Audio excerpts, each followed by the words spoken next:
This is our Forex blog for February 6, 2012. And like we do most days, we want to buy the strong currencies versus the weak. We want to sell the weakest versus the strong. Of the top two currencies, the dollar and the yen, the top histogram measures the real-time strength or weakness. At and above the dotted 80 line is extremely strong if it's green, or weak if it's red. And this tool is made up of 5 of our best statistical tools. 3 of them measure the direction the dollar's going, what percentage of dollar pairs are going up against all the other pairs, and 2 of them measure the intensity of the direction. So we average that together into a very easy to read indicator. Underneath that we have the daily trend, weekly trend, and monthly trend. Now the dollar's monthly and weekly trend is down, however it's showing a lot of strength today. You can certainly buy the dollar, but the amount of time it's going to go up typically is going to be less if the weekly monthly trend is down. And you can also most times expect a reversal at some point in the day of the dollar, which you can see happened here, another wave up, and then since 9 o'clock it's been mostly weak. That's what typically happens when the weekly monthly trend's down. So in a perfect day you have a weekly trend that's down, the monthly trend's down, and the real-time trend is down for the most of the day. But today is a counter trend day. The euro is weak on all time frames for the most part. The pound not so much. The CAD has a very strong longer term uptrend, but its trend today, real time, was down.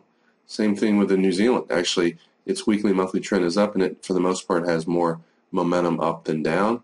And also the Swiss is weak on all time frames. So if you're going to trade the dollar that's strong today, but it has a weekly and monthly trend that's down, what I personally try to do is find a currency that also has a weekly and monthly trend that's down, and that currency also is weak today. So the Swiss is that currency.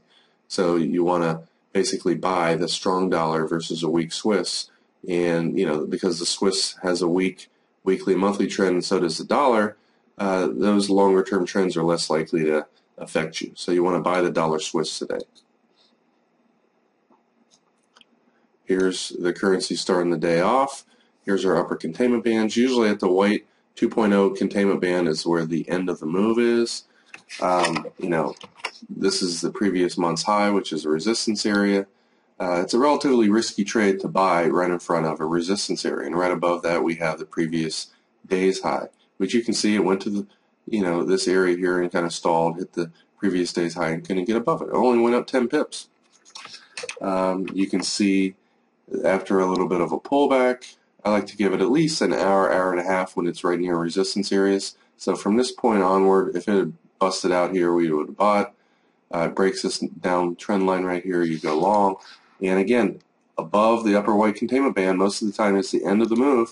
So draw your fibs on the last wave and get an idea of where the market's going to stall. It could stall at the previous week's high right here, which also is a monthly pivot level, and the first fib target. It shot through there and went to the next one. Because it's above the upper containment band, you really want to exit probably half your trade here.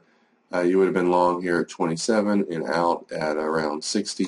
You made 30 pips on the first half, and you can use the trailing stop on the other half. Sometimes it goes up here and goes sideways for half an hour, 10 hour, 2 hours, and then it goes up another 30 pips. Other times it pulls back like this, so be aware of that. The yen also was strong today. I don't typically have up the Swiss yen, but let's try to find a chart that I can put that on real quick, just to show you what the Swiss yen looks like. And you can see, of course, earlier today when the Swiss was weak, the trend was down.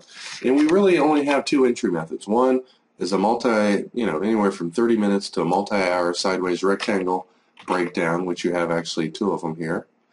And you can see it came down to the whole number, where the whole numbers and half numbers tend to have big buy orders. They act as support on the way down, and on the way back up they act as resistance. This is a good example of support areas, once broken, tend to become resistance. As you can see right here, that happens a lot. Once they're busted through, the market makes it a trend move. But this was their first entry. The market kind of went sideways. Here's your second entry. And usually after a 15 or 25 pip pullback, you want to go short, and this third trade really didn't pan out. But after the second trade here, if you are still in the first one, you draw your fibs, and most of the time the 1.618 is the maximum profit you're going to make. In this case, it shot through the 1.618 fib target by 6 pips and kind of ran out of steam. So don't be greedy. Take small, reasonable profits. When it hits the 1.618, get out of half, and then your trailing stop might have got hit here a little bit later. And you can see that the yen's strength kind of ended around 9, and that's when the trend reversed. But when the yen did go back to its weekly and monthly trend, you'd want to trade that against something a little bit stronger, like the New Zealand, where the weekly and monthly trend's up, or even the Australian. So let's look at the New Zealand yen later in the day. You can see at 9 o'clock that this one really wasn't that weak. It came down, tagged the lower containment band, which again most of the time contains price, came back up, and then we have a kind of a 1, 2, 3 low here on the chart. When you make a low, it rallies back up, and it comes back down, and it doesn't come back to the low. Usually it comes down maybe halfway to the low. If you draw your fibs on here, in this case it kind of came down 62% fib area and found support. When it breaks out of here, very good place to get long. I would wait for these bars highs to be broken personally. Right here, I'd be going long around 63, 66. And you can see our intelligent trailing stop did a pretty good job, get you out at 82. You didn't make the most money on that trade, but because of the weekly and monthly trend being up, it's a very high probability trade. And when the hourly moving average gets broken, a lot of times it comes back down, and again, resistance area once broken becomes support. It finds support here. You can see statistically it's got about 1/3 to 1/4 the weakness compared to the previous move, and you're trading in the direction of the daily trends up, weekly trends up, monthly trends up.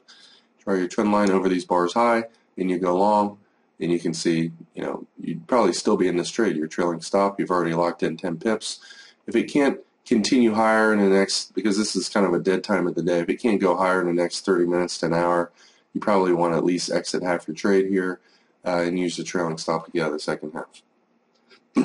I'm going to end the Forex blog by just kind of reviewing some things that typically happen. Let me see if I can find a currency. Here's one where the weekly and monthly trend are up, comes down to the lower containment band, initially has a little bit of weakness during this one bar, a little bit of weakness here, and it falls off a cliff.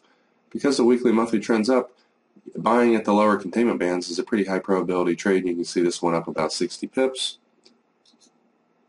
I'm not going to do that one. Dollar CAD, weekly monthly trend are down. Notice the upper containment band. Price pulls back about 15 pips here. Comes back up again. There's a lot of momentum, but you can see it falls off a cliff right here on this bar. You go short, and you can see it pull back about 35 pips. This is also another good example of a 1, 2, 3 high. It makes a higher high, pulls back, and typically it doesn't go back up more than 50 or 62%. In this case, you can see again it hit the 62% retracement. When the weekly and monthly trend are down, it's a pretty high probability trade, especially selling at and above the upper containment band, especially when it hits the fib target of the previous wave. Notice right to the 1.382. Typically, if I'm having a good trading day, I will scale into a trade. I might go really light at this one and maybe put a triple. But let's say, for example's sake, I do one lot short here. If it goes to the 1.618, I might add and sell 2 more lots, or 3 sometimes. 2 to 3 times the initial entry. And in this case, if it hits this area and just goes up slightly and comes back down, I might add another lot here, which would average my short position around 88. It comes back down to major support area here, and I'd be out of the whole thing. Because again, we're above the hourly. The trend today is up. We don't know that this is going to continue down. I'd much rather, especially if I have a bigger position, get out of it at a support area. If it goes back up without that much strength, I might short again here, and that way you can draw your fibs on here. You short again here. I wouldn't do a super big position, whatever my normal trade size is, and I would get out at this 1.382 for another 20 pips.